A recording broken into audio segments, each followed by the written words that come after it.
Salve, salve, galerinha! Tá começando o 7º episódio do Mundos Reversos e hoje eu não tenho ideia do que a gente vai conversar aqui, hein? Então, o que eu vou fazer? Eu vou recorrer aos universitários. ET Bilu tá por aí? Salve, Reverso! Firmeza, Zé Chuleta! Salve, Bilu! E aí, vamos pra mais uma leitura de uma carta de um fã aí do programa? Tá preparado? Tô, bora! Demorou, então é nóis. Essa aqui você vai curtir, hein? Ó, se liga só. Essa aqui veio lá do Rio de Janeiro, hein? Ó, estamos chegando longe. Vou fazer a leitura aqui. Olá, Juliano, Reverso e ET Bilu. Beleza com vocês? Beleza, mano, e com você? Me chamo Juventino, moro aqui no Rio de Janeiro.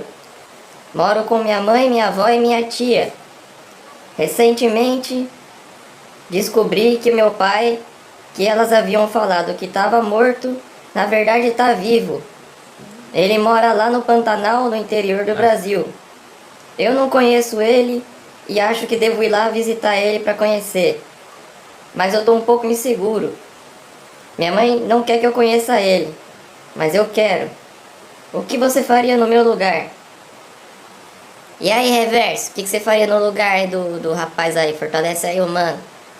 Firmeza? Firmeza, tem mais alguma coisa? Alguma outra história? Quero ir nessa, hein? Por hora não tem mais nada não. É isso mesmo. Então falou, é nóis, moçada. A gente se tromba aí. Falou, ET Bilu, olha só. Que bela oportunidade, hein? Juventino, meu amigo. Olha, você salvou meu episódio e eu vou tentar te ajudar. Sabe o que eu faria no seu lugar? Bom, eu também, eu conheci o meu pai, mas ele não foi uma figura muito presente na minha vida, então eu sei o quanto faz falta uma figura paternal aí no nosso desenvolvimento, né, cara? Então eu me solidarizo aí a essa sua situação e te trago uma boa notícia, cara. Você consegue acessar o seu pai para tentar fazer essa relação aí, quem sabe dar certo, né? Eu não tenho ideia para que rumo vai essa história, mas ó, Juventino, se você quer saber um pouco mais sobre a história da sua família, assiste ou ouve esse episódio, porque é exatamente sobre isso que eu vou falar então, hein? Esse episódio é para você tomar sua decisão e quem estiver assistindo ou ouvindo aqui a gente também vai ter uma historinha aí pra gente poder acompanhar, beleza? Boa sorte. Ó, eu no seu lugar, eu iria pro Pantanal conhecer o meu pai, porque o que eu teria a perder, não é mesmo? Já sei como é que é não ter um pai. Agora, a partir de agora, eu vou descobrir se meu pai é legal, se ele é um cuzão, como é que vai ser aí a relação daqui pra frente. Então, na pior das hipóteses, cara, o vazio você já tem. Agora você vai preencher com alguma coisa boa ou não. Aí você tire suas conclusões. Mas você vai ter que viver essa experiência pra saber. E você que tá me ouvindo, vai viver essa experiência aqui com a gente, porque esse episódio, então, eu vou contar tudo sobre a primeira fase de Pantanal pra você que tá pegando o hype da novela agora e não tá entendendo nada. Vamos tentar se localizar, espero que funcione pra você. Se você tiver alguma outra dúvida, só me encher o saco aqui no chat, nas mensagens aqui do YouTube ou nos canais de acesso para você interagir aqui comigo, beleza? Então, bora pro episódio de hoje. Você curte podcasts? Quanto tempo você passa no seu dia assistindo a vídeos? E aquela live legal que marcou a sua vida? O mundo do audiovisual nunca teve tanta produção quanto hoje em dia. Você quer fazer parte disso? Já pensou em ter o seu podcast? Ou produzir aquele vídeo para contar uma história bem legal que só você conhece? Então você precisa conhecer a Toca Cooperativa Audiovisual. Fundada em 2019, a Toca é uma cooperativa formada por profissionais do audiovisual e comunicação, formados por políticas de inclusão como ProUni, FIES e cotas. Uma produtora que é cooperativa para compartilhar conhecimento, trocar ideias e tocar o seu projeto. Acesse o site atocaaudiovisual.com.br. Entre em contato com a equipe, tire sua ideia da cabeça, bote no papel e transforme num projeto bem legal para ser veiculado no YouTube ou nas plataformas de streaming.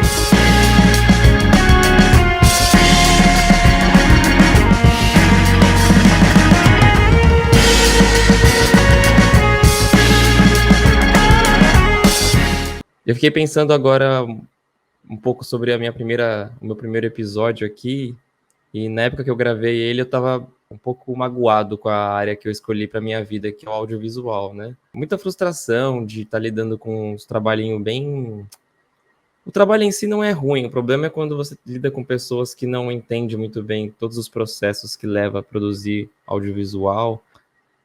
E hoje eu tô aqui gravando esse episódio para mim e para você que tá me ouvindo, com uma sensação de estar apaixonado. Você com certeza sabe o que é esse sentimento, de sentir um friozinho na barriga e ficar ansioso para reencontrar a pessoa que você está apaixonado, apaixonada, ficar imaginando o que ela está fazendo, o que ele está fazendo, quando vocês vão se ver e fantasiando coisas na sua cabeça de quando você vai encontrar a pessoa, o que vocês podem fazer juntos. E eu tô tendo isso por um produto audiovisual. Eu tô apaixonado pela novela Pantanal. E acho que a última novela que eu me envolvi desse jeito foi Império. E acho que antes de Império, as últimas novelas que eu acompanhei seguidamente, assim, a última que eu vi foi Celebridades. Então, tô meio fora de forma nessa linguagem, né?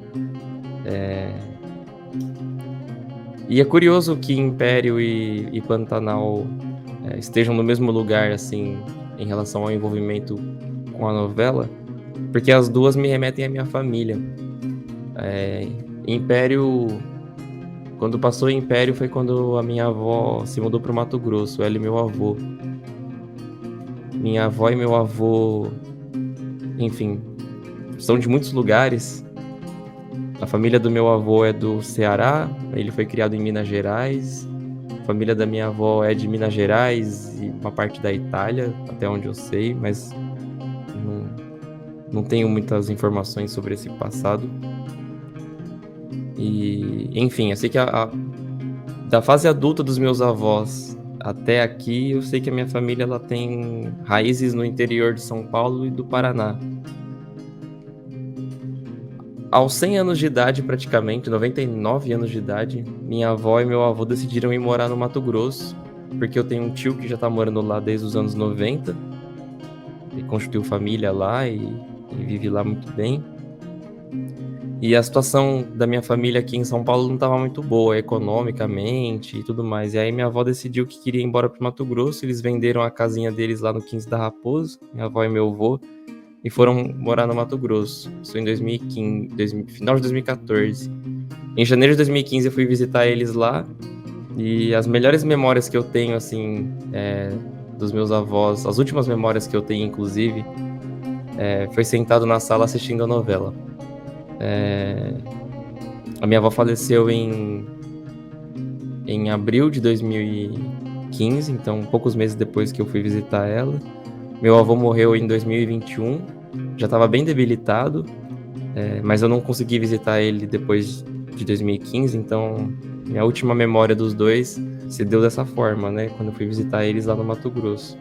E foi a primeira vez que eu pisei no Mato Grosso depois de muitos anos, né? Eu tinha ido para lá quando criança, bem pequenininho, com a minha mãe, visitar esse meu tio Zuza, e minha tia Dora, que moram lá, e minhas primas Camila e a Sandra. E o Mato Grosso sempre foi um devaneio, um sonho assim na minha cabeça, porque eu sempre ouvia falar, né, do meu tio, do Mato Grosso, e eu sempre tive uma questão muito forte com a natureza, então eu gostava desse nome, né, Mato Grosso. Então, acho que essa coisa da distância também, né? E agora chega Pantanal, né? Eu tô falando de lugares diferentes, tá, pessoal? Às vezes a gente pode não conhecer muito sobre a geografia do Brasil e tá tudo bem.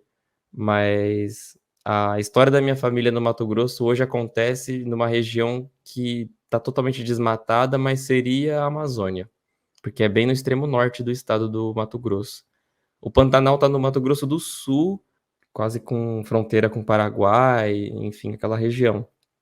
Então, são biomas diferentes, mas eu acho que é um estilo de vida muito parecido, assim. Toda essa região do Centro-Oeste, né, com essa questão da produção de alimentos, da produção, hoje em dia, de commodities, né, tem essa coisa chique e decadente aí, né, da gente tá produzindo ração para porco na China e não deixando as famílias trabalhar direito, infelizmente. Mas enfim, isso não é assunto aqui agora.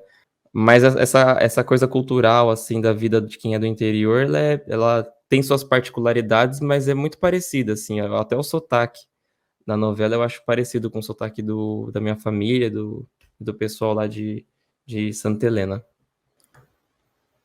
Bom, mas você que clicou para ouvir esse episódio, para assistir esse episódio, deve estar querendo saber mais sobre o Pantanal, né? Sobre a novela Pantanal. Então eu vou deixar para falar um pouco mais sobre a minha família depois. Eu tô completamente apaixonado por essa novela, eu já estava criando expectativas. Para quem não sabe, mas eu acho que todo mundo aqui deve saber, essa novela é um remake da novela Pantanal que passou na Manchete em 90. Eu nasci em 91, então não teria como eu saber o que acontece com a história de Pantanal, a menos que eu tivesse lido em algum lugar, e eu não fiz isso. Eu não tenho muito esse apego com spoiler, mas para algumas coisas eu tenho. E eu decidi que eu não quero saber antecipadamente o que vai acontecer com a vida das pessoas ali naquela história. Eu prefiro ir descobrindo com o tempo, conforme for acontecendo. É engraçado porque eu fiz meu mapa astral, então com a vida real eu quero saber o que acontece com antecedência, mas com a ficção eu prefiro descobrir na hora. Aí então, para a gente organizar aqui as ideias, eu escrevi um pouco sobre cada personagem aqui. Vamos se situar então, pessoal. Hoje eu tô gravando esse episódio no dia 11 de abril, então acho que esse foi o último episódio da primeira fase da novela. Para quem não sabe, a novela tem 2 fases. A primeira se passa quando alguns personagens eram jovens e outros ainda não eram nascidos, né? Depois passa o tempo e aí a gente entra na segunda parte, que é a maior e a principal.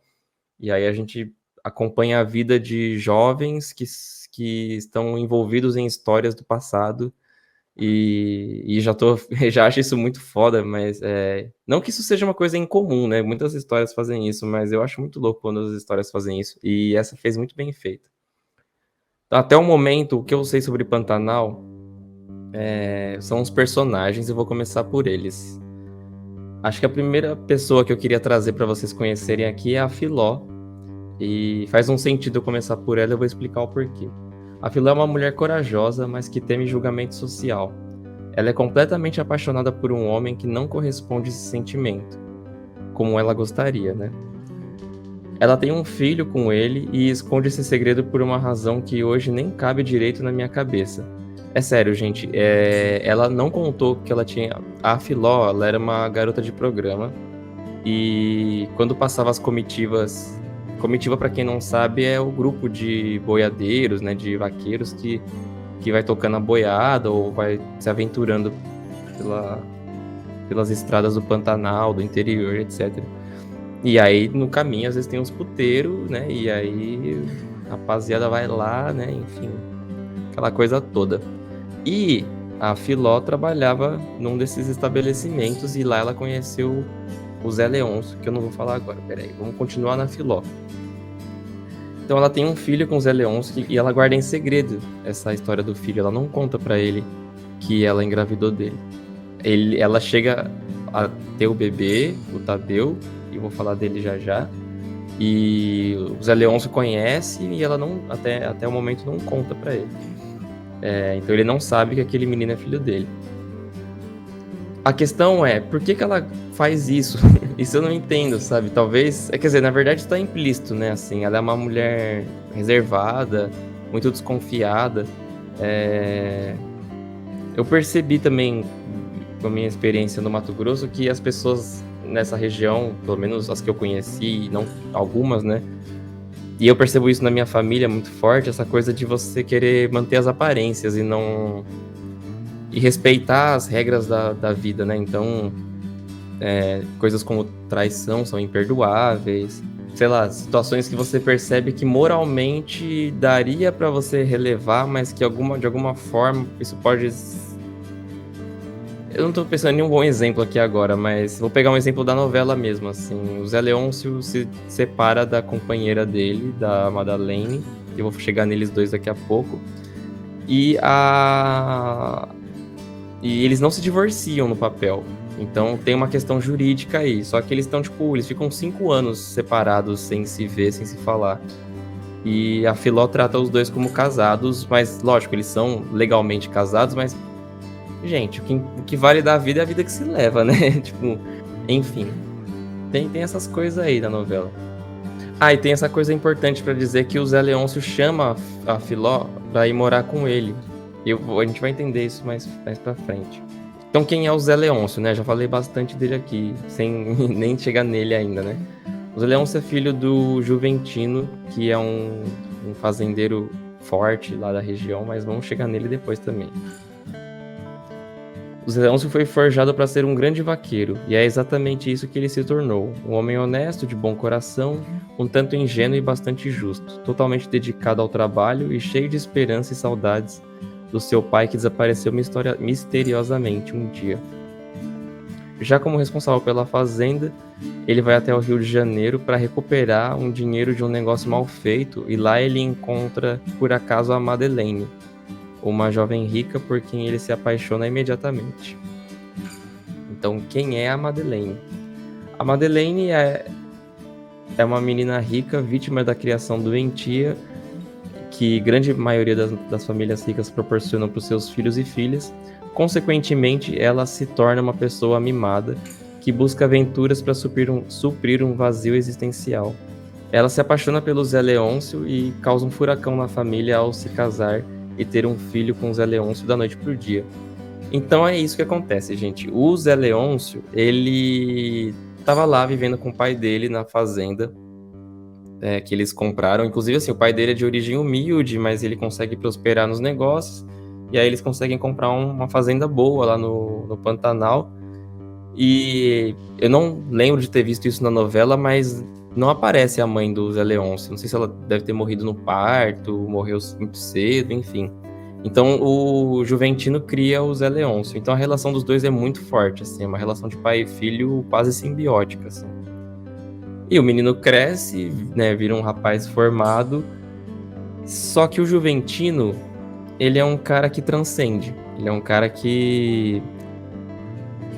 eu acho que ele entende a vida de uma maneira que a gente ainda não entendeu, que alguns de nós pode entender um dia, muitos não.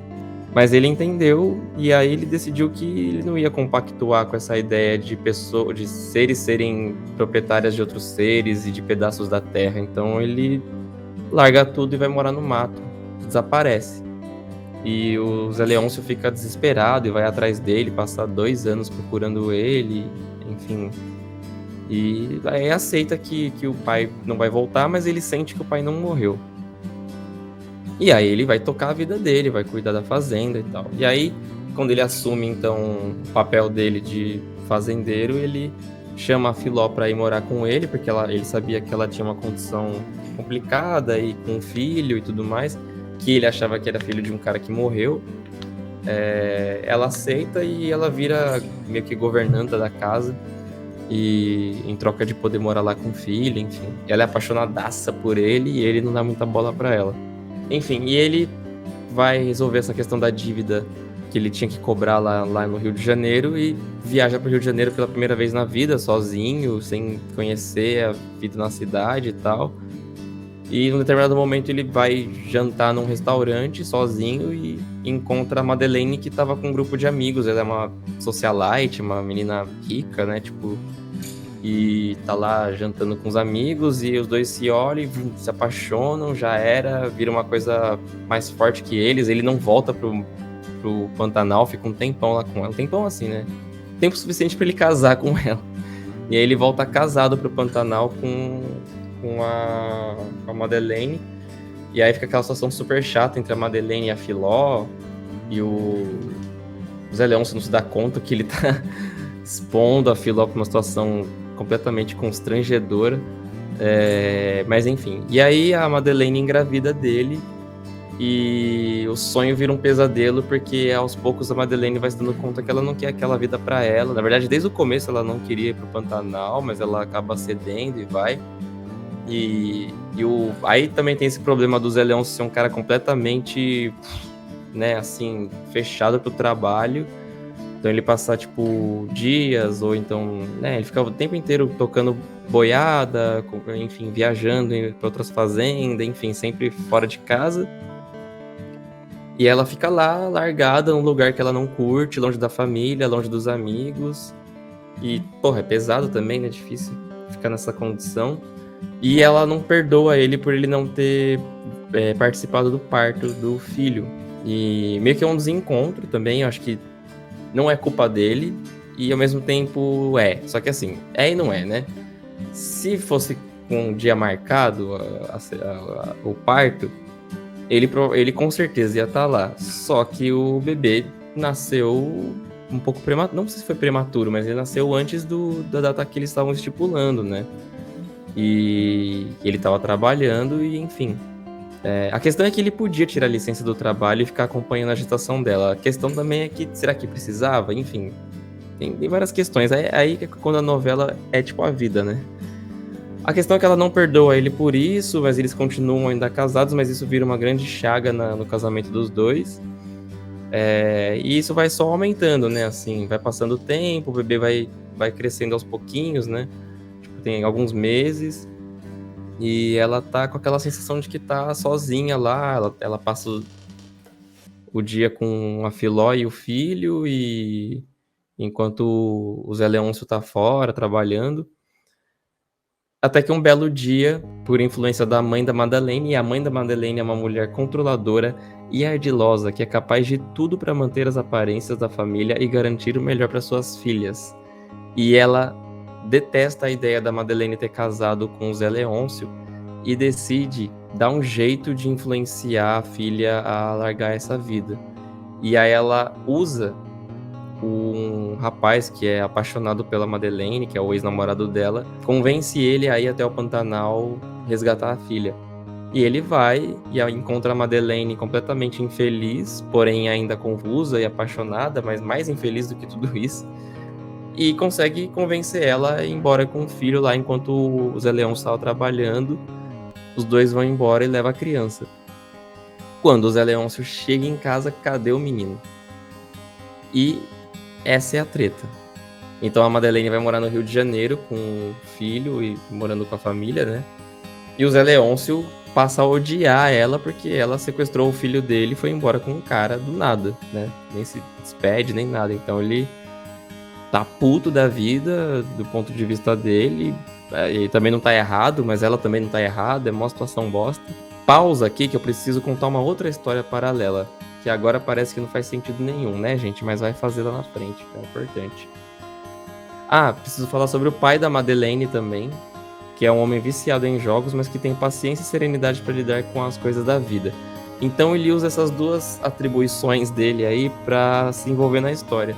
Então ele é um cara muito paciente, atento, tem uma boa conversa, e ele é super a favor do Zé Leôncio, só que ele também tem o interesse dele, porque o Zé Leôncio tem grana e ele é viciado em jogo, então ele vive colocando a família em risco financeiro, e o Zé Leôncio é um cara que tá disposto a bancar a família se precisar, desde que ele tenha a paz de espírito dele. E o velho meio que se aproveita disso. E aí, paralelo a essa família, essas famílias, essa galera, tem o Gil, que é um homem do campo que perdeu os 3 filhos num conflito de terras no Paraná. Ô, Benedito, vem cá. Ele foge com a esposa Maria para o Pantanal, onde eles encontram uma cabana nas terras do Zé Leôncio. E ele vai com a esposa, que é a Maria Marruá. Guardem esse nome, ela é importante. A Maria Marruá e o Gil, então eles são uma família pobre e muito machucada, né, que perdeu 3 filhos em conflitos de terra, e fogem para lá. Enfim, a Maria Marruá já tá muito traumatizada de ter enterrado 3 filhos, então ela, por um tempo, até decide que não vai mais transar com o marido. Fica toda... Ela é uma pessoa que tá se isolando da vida social, porque ela não consegue lidar com o ser humano depois de perder 3 filhos, né? E o marido é assassinado, uma cobrança de dívida também, de justiça, né? Porque o marido matou o cara que matou o filho dele, E aí os caras foram matar ele. E acharam ele lá no Pantanal. Só que isso acontece depois dele e da Maria Marruá terem se reconciliado, se resolvido afetivamente, e ela engravida dele. E nasce uma menina, que é a Juma, que acho que é o nome mais conhecido dessa novela até. Com certeza quem clicou aqui e não conhecia a novela, não tá assistindo a novela, mas já ouviu falar da Juma, né? A Juma é a pessoa mais famosa aí da novela. E ela é a filha da Maria Marruá, então ela é filha de uma mãe completamente traumatizada com a vida humana, de uma forma muito pesada. E aí que entra um elemento da novela muito forte. E agora eu quero voltar lá atrás pro Juventino. O Juventino, que é o pai do Zé Leôncio, que sumiu misteriosamente, ele virou um encantado. Não sei se esse é o termo certo que eu posso usar, mas eu acho que sim. E não é muito simples falar sobre isso, mas usando palavras que eu acho que a gente vai conseguir chegar no mesmo lugar, é quase como folclore, que eu acho que a palavra folclore não é muito boa para explicar isso. Mas sabe as histórias que a gente cresceu ouvindo do interior do Brasil, da mula sem cabeça, do saci, da caipora, do curupira, enfim, do boto. São histórias que eu acredito, eu tô convencido que são histórias que eu aceito como verdade, independente de comprovações científicas, né? O Juventino, ele virou o Velho do Rio, que é uma figura que vira uma jiboia e que protege as pessoas no rio, que meio que intervém aí para que o destino aconteça quando as coisas estão precisando que ele atue. E a Maria Marruá também se torna uma encantada. Talvez depois de tanta dor que ela passou, ela se conectou com a natureza de uma forma que ela consegue virar uma onça para proteger a filha dela e se proteger. O que nos espera? Nos espera que o tempo vai passar, o filho do Zé Leôncio, que é o Juventino, que ganhou o mesmo nome do avô, que foi criado no Rio de Janeiro, vai crescer, vai se tornar um rapaz de 20 e poucos anos. A Juma, a menina que foi criada pela mãe numa cabana no meio da floresta, isolada das pessoas, vai virar uma moça de 20 e poucos anos.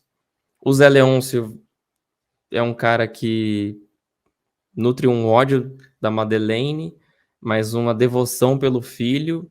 A essa altura do campeonato, a Filó contou pro Zé Leôncio que o Tadeu, que é o filho dela, também é filho dele. Então ele acolheu como filho, eles estão constituindo uma família. Também tem a irmã da Madeleine, que eu não tinha falado até aqui, que é a Irma, que é uma moça que tem muita inveja da irmã e tem uma paixão também pelo Zé Leôncio, e ela tenta se envolver com ele, mas não consegue. E ela tem uma raiva da irmã e ao mesmo tempo um carinho pelo sobrinho.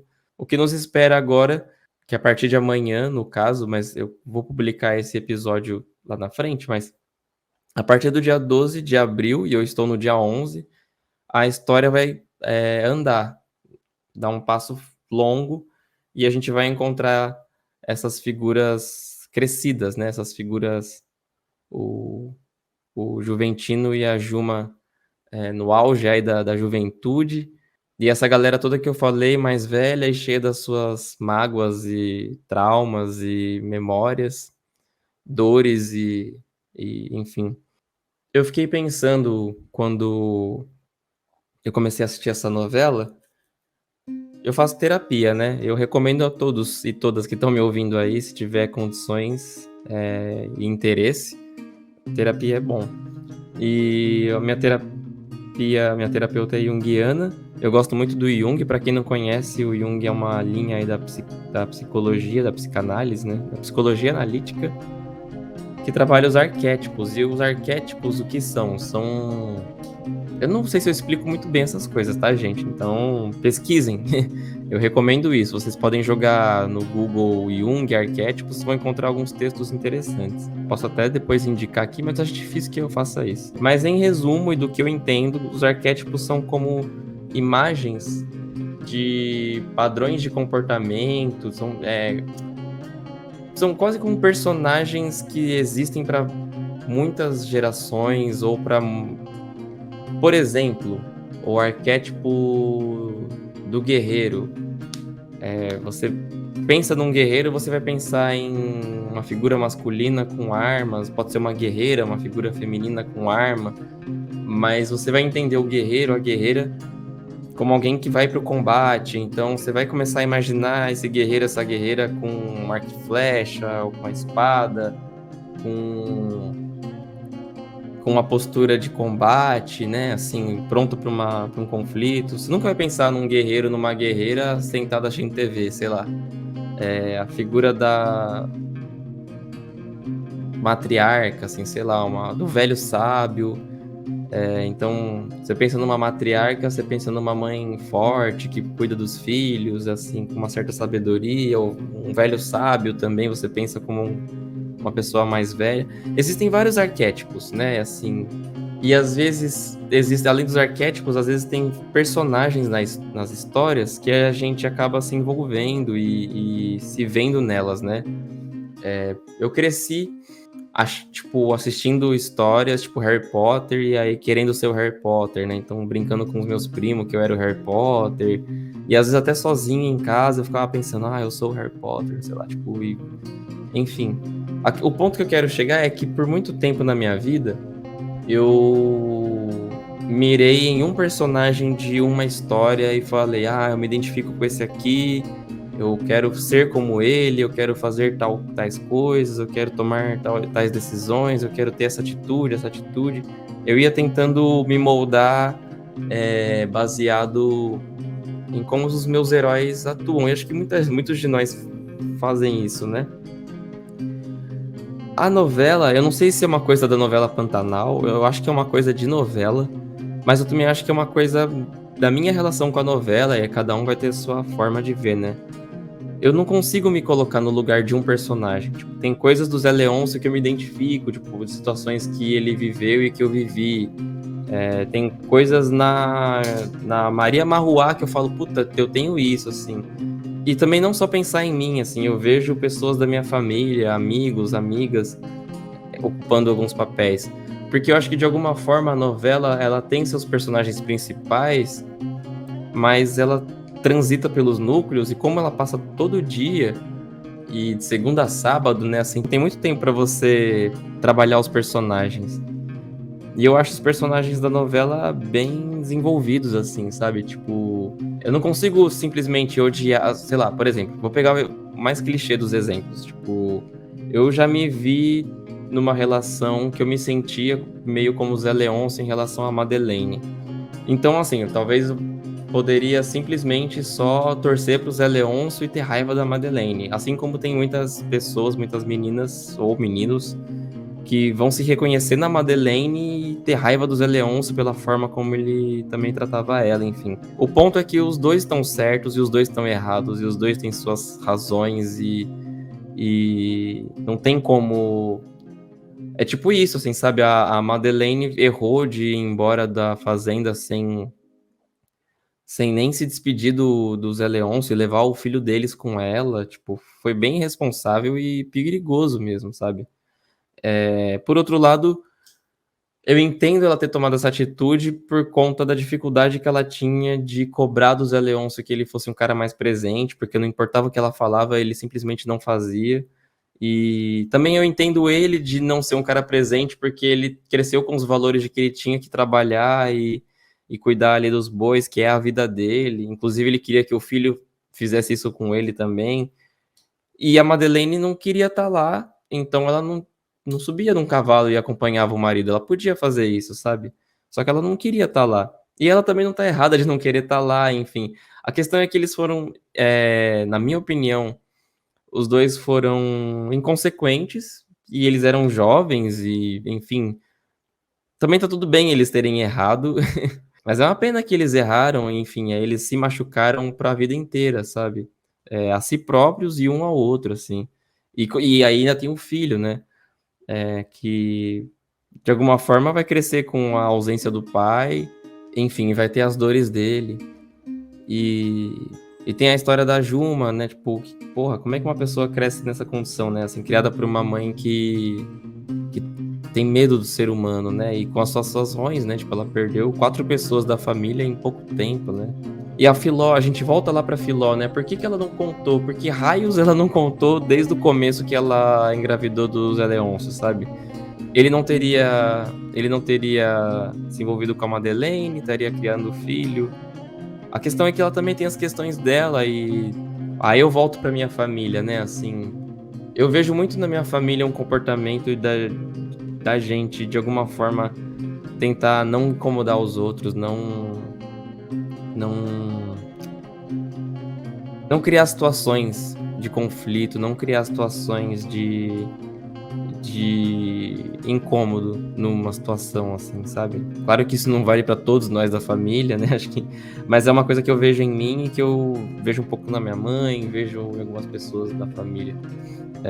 E eu acho que vem muito da nossa criação, dessa coisa de você trabalhar muito como criado de alguém, né? Assim, então você tem que entrar mudo e sair calado, né? Assim, e fazer o seu e ir embora e tratar com muito respeito, enfim, o outro.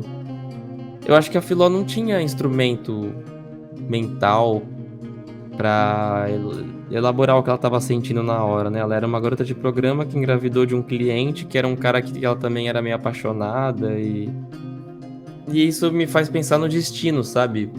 Os caminhos que as coisas eu acredito que as coisas acontecem porque elas têm que acontecer, só que tem que acontecer uma palavra, é um jeito de falar muito simplista, né? É mais complexo. Eu acho que não existe um plano traçado pra gente. Só que eu acho que a forma como a gente olha pro tempo é muito limitada. E eu nem consigo conceber como é que é olhar pro tempo de outra forma, mas eu tendo a acreditar que as coisas estão sempre acontecendo, sabe? E elas encontram as formas de acontecer. Eu acho que é sobre isso que essa novela fala. E de um jeito muito bonito. O meu tio me contou, quando eu tava no Mato Grosso, que quando meu avô recebeu a proposta de um fazendeiro para ir. Meu avô era capador de boi. Ele capava os bois. E, e cuidava de lavoura também, enfim, tocava gado e tudo mais. Ele recebeu a proposta para ir pro Mato Grosso, ele ia. Agora eu não lembro muito bem os números e valores, mas algo do tipo aonde ele estava no Paraná, no interior de São Paulo, com a outra fazenda desse chefe dele, desse ex-patrão dele, ele tinha, sei lá, 10% do gado que tinha naquela fazenda era dele. Só que era só do... Tem uma coisa que era ele só tinha macho, uma coisa assim. Eu sei que na outra fazenda ele ia ter menos por cento. Acho que ele ia ter tipo uns 8%, só que ele ia ter macho e fêmea. Só que ele ia ter 8%, sei lá, de 1.000 cabeças de gado, quando na outra ele tinha 10% de 200, assim, sabe? Então, em números absolutos, ele ia aumentar a quantidade de cabeça de gado que ele ia ter, que ele poderia vender, enfim, ele poderia administrar do jeito dele. Só que ele interpretou mal essa conta e decidiu não ir. Essa história aconteceu na década de 70, se eu não me engano, ou 80. Se o meu avô tivesse feito a conta certo, ele teria ido pro Mato Grosso e talvez eu não existiria. E nem meus primos, né? Porque a minha mãe só conheceu meu pai porque, por não ter ido pro Mato Grosso, meu avô decidiu tentar a vida em São Paulo, na capital. Foi um motivo tão pequeno, assim, um erro de conta, que gerou uma frustração pro meu avô e pra minha avó, que na época, com certeza, eles viram isso como uma coisa ruim que aconteceu com eles, né? E foi mesmo, né? Assim, na vida, nas questões práticas, eles iam estar melhor de vida economicamente falando, né? Provavelmente. Só que eu não ia existir, tipo, e alguém talvez não esteja existindo porque ele errou a conta, né? Quem teria nascido, quem seria o neto do meu avô hoje, se ele tivesse ido pro Mato Grosso? Será que ele ia ter neto? O que será que ia acontecer? Não tem como saber. Só o que eu sei é que é isso, assim, sabe? às vezes questões muito bobas, parecem bobas, né? Que acontecem nas nossas vidas que transforma as coisas por muito tempo, assim. São gerações que mudam completamente porque você dobrou uma esquina na hora. Você não tinha que ir pra um lugar e você foi, e lá você encontrou uma pessoa, e ali, enfim. É muito louco como as coisas têm que acontecer. E eu percebi, assistindo a novela, o quanto eu ficava angustiado, falando, porra, assim, Filó, só, só conta. Filó, era só você ter contado pro Zé Leôncio que o Tadeu era seu filho, que a história ia ser outra, né? Só que a história ia ser outra. A gente tá falando de ficção agora, mas é exatamente a mesma coisa. Não é por acaso que essa novela tá passando agora, pelo menos pra mim, eu tô colocando muito sentido nela. Eu tô realmente muito envolvido e eu tô achando muito legal essa narrativa de novela, essa coisa de você acompanhar o dia a dia das pessoas e contar uma história. E eu fico pensando que, como eu falei no começo do episódio, né, que eu comecei o Mundo dos Reversos magoado com a minha situação na minha área profissional. E eu sou formado em rádio e TV, nunca trabalhei em nenhuma emissora, mas eu almejo muito poder fazer coisas que uma emissora faz, sabe? Eu não sei se isso vai acontecer um dia, mas hoje eu tô com vontade de escrever uma novela, sabe? Não sei nem por onde começar, mas tenho os meus palpites. Não sei se eu tenho a disciplina de sentar e escrever um pouquinho todo dia, que é o que se sugere, mas eu posso desenvolver ela. E eu fico querendo saber um pouco de você também, que tá me ouvindo aqui agora. O que aconteceu no passado que garantiu que você estivesse aqui hoje? E o que você... Em qual encruzilhada você tá agora, sabe? Se você se inscreve ou não naquele curso, se você aceita ou não aquela proposta de emprego, se você assume um relacionamento, se você termina com uma pessoa que não tá te fazendo se sentir bem, se você presta o vestibular, se você se muda de país, de estado, de cidade. Em qual encruzilhada você tá agora? Eu acho que o que fica de lição do que eu tô vendo na novela e também da vida, né? Acho que da vida é muito mais, inclusive, de ouvir o seu coração, sabe? Porque não existe resposta certa para as coisas que vão acontecendo, né, na nossa vida. Existe o que cabe pra gente fazer, existe o que faz sentido pra gente fazer. Da mesma forma que a Madeleine não tinha que estar naquela fazenda, porque ela não queria estar, e da pior maneira, mas ela tomou a decisão de ir embora de lá, talvez aquela coisa que parece que é muito ruim que você tem que fazer, que vai te causar muita dor, ou vai te colocar numa situação que você vai ficar muito constrangida ou constrangido, se é o que seu coração tá pedindo, faz.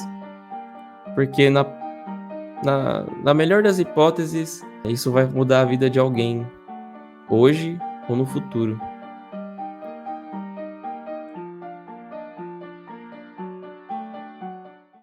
Eu queria agradecer demais você que me ouviu até aqui, dizer que tem sido muito divertido e prazeroso para mim produzir esses episódios. Eu quero continuar produzindo eles. E eu gostaria muito de ter um feedback seu, se você puder me escrever. Eu vou deixar, para quem está assistindo no YouTube, eu vou deixar aqui na tela os caminhos para vocês entrarem em contato comigo. Para quem está ouvindo no Spotify, fica atento na descrição, porque eu vou deixar ali também. E vamos interagir, se você quiser contar alguma história que você viveu e que você sente que foi o destino acontecendo, ou o que você pensa sobre destino, o que você pensa sobre a novela, o que você quer contar sobre a história da sua família, fica à vontade para escrever ou mandar o áudio aqui pra gente. Vai ser bem legal receber a sua mensagem. E a gente se vê ou se ouve no próximo episódio. Muito obrigado pela atenção e pelo carinho, e até mais. Mundos Reversos é um programa idealizado por mim, Juliano Reverso. Esse episódio teve roteiro, produção, apresentação e edição também feitos por mim, Juliano Reverso. Uma realização, a Toca Cooperativa Audiovisual.